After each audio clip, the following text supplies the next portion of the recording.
Hey,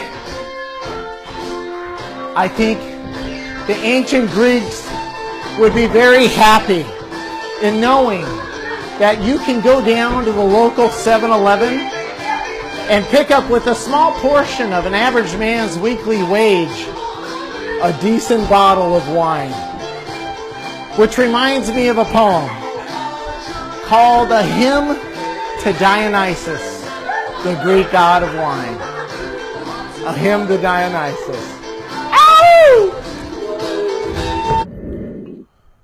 Sweet Dionysus, great god of wine, we pray one more time. Relax our senses, ease our minds, fill our cups with your elixir of truth. Give us passion, courage, youth. Make us invincible. Bring us merriment and joy.